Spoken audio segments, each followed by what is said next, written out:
What's happening, sports fans? Welcome back to another episode of Mama and Papa Joe. It's a beautiful weekend, and Mama and I are feeling adventurous.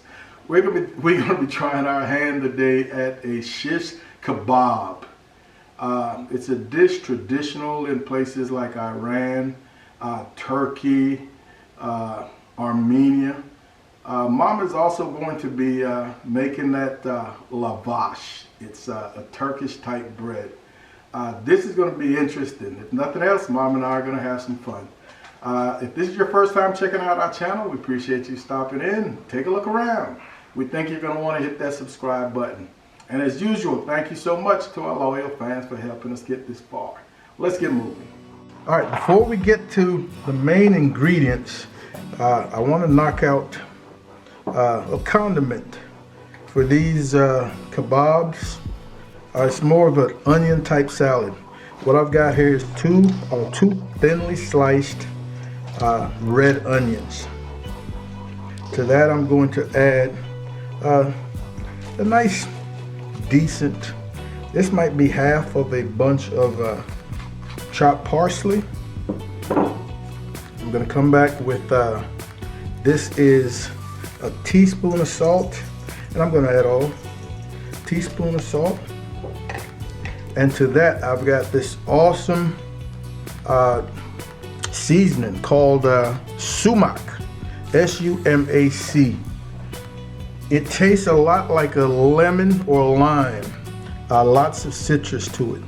But man, it adds a awesome flavor to everything that we've put it on. And this so far has been mostly veggies. But this is a tablespoon and a half.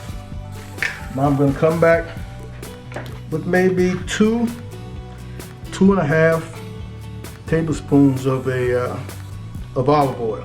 I'm not going to measure, but just going to guesstimate.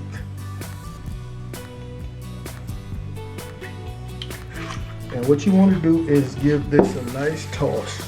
And I did this plenty early because I want to give these onions and the parsley, the sumac, the salt, and everything a nice little period to get to know each other. What I've got here is 2.5 pounds of some awesome brisket trimmings, man. Lots of nice, good, soft fat, well marbled. 2.5 pounds. I've got my grinder using the largest die. So I want this to be fairly large, a large grind. A large grind tends to remain a lot more moist than a finer grind. Let's get this thing cranked up.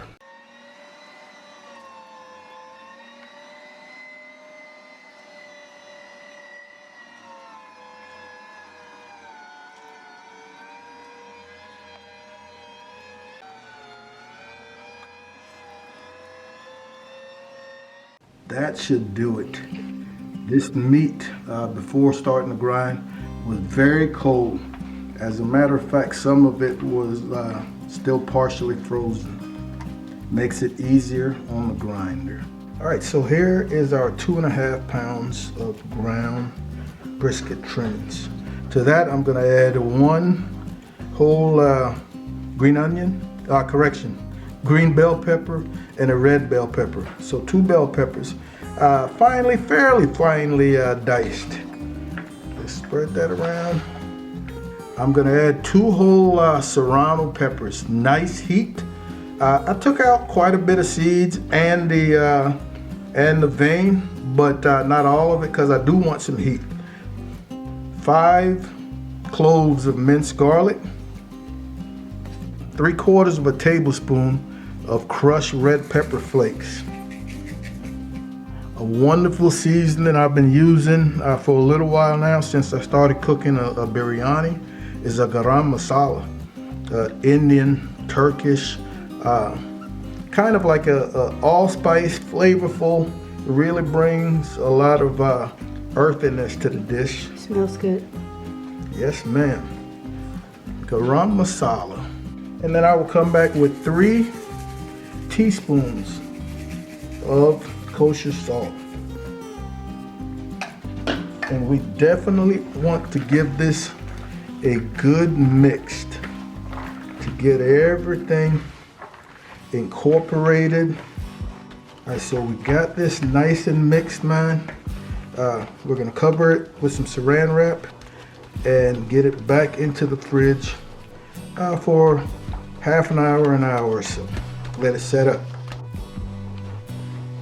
Okay, folks, so we are going to make our bread. It's a Turkish bread. It's called lavash.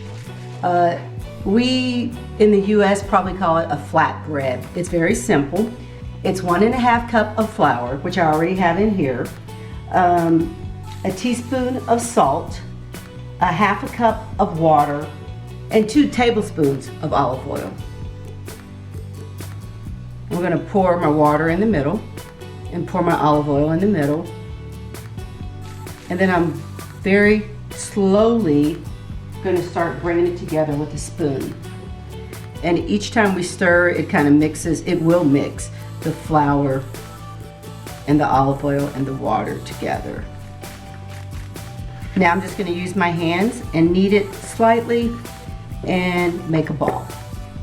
I'm just going to finish kneading this. The consistency has come together.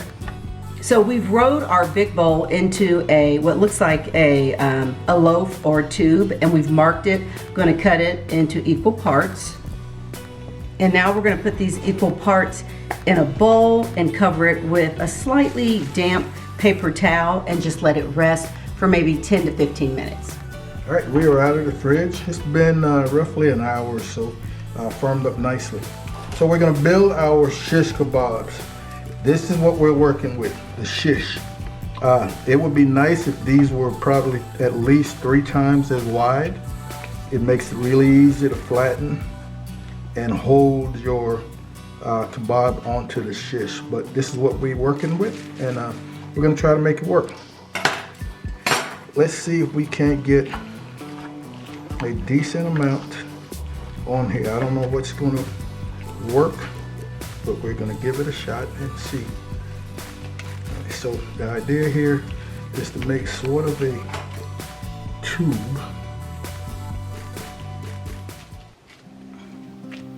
and now you're going to start just working it.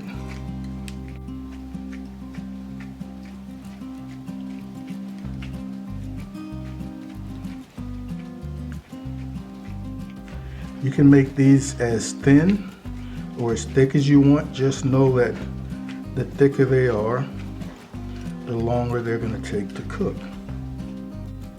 So I've made 7 shish kebabs. This is what's left. And man, I think they're going to work out nicely. Like I said, you can get these as thin as you want or as thick as you want. Really nice if they were flatter, but this is what we're working on. I've got that Weber nice and hot outside.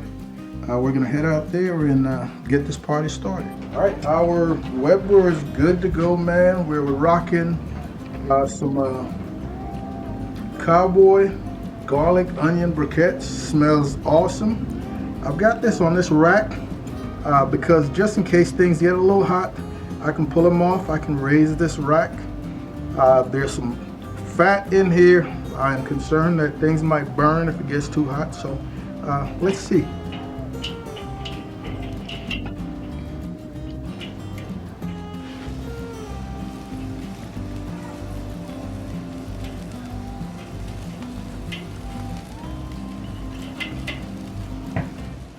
All I'm doing is just rotating about every 45 seconds to go. Every 45 seconds or so. Color's coming along nicely. And if I get the color very early, I can raise this up, put the lid on, and have it finish cooking that way. But I would prefer the color and the internal temperatures to match. That would be perfect.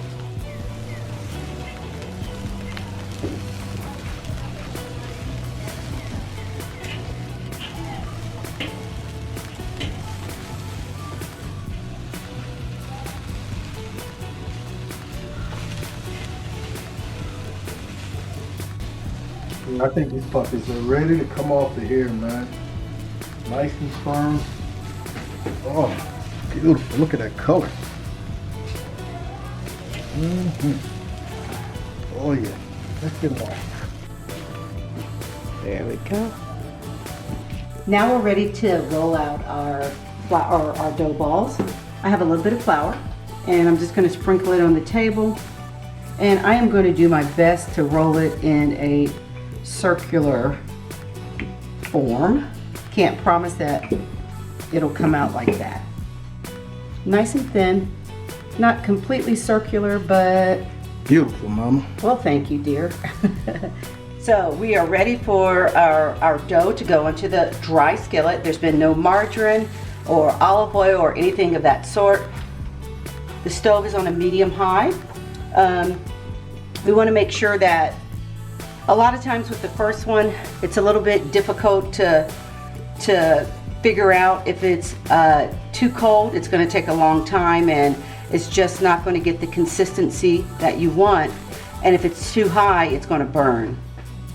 So we want to see the bubbles, and we want to see it to poof up. I'm going to turn with my hand a few times. Check it. It's starting to look the way we want it to look. Let it go just a little bit longer. And this is the fluffiness that I'm talking about. And again, it's starting to poof up. So I think we got the heat right. All right, man, let's get going. These look absolutely beautiful. Oh.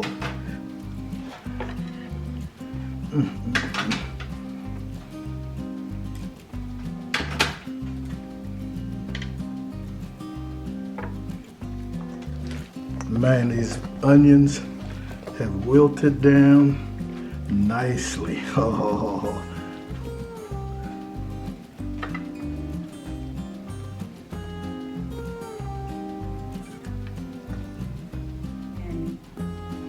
Oh, I'm just going to pick it up with my finger and put it in here.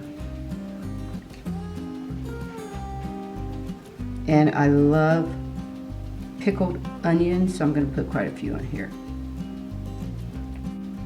Let's fold it up.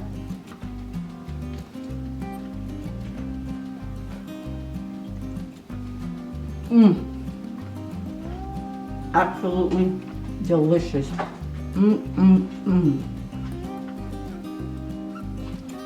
The flavors that CJ talked about earlier, man, they are just, it just pops in your mouth. And just the aroma, it just smells wonderful. This is absolutely delicious. I want to thank you for joining us. This is our version of beef shish kebabs and the homemade lavash bread. If you haven't hit that subscribe button, go ahead and please do it, and give us a thumbs up if you like the video. For our loyal fans, thank you for coming back time and again. And make sure that you join us on our live stream on Thursday night at 8 p.m. Central Time. Holla!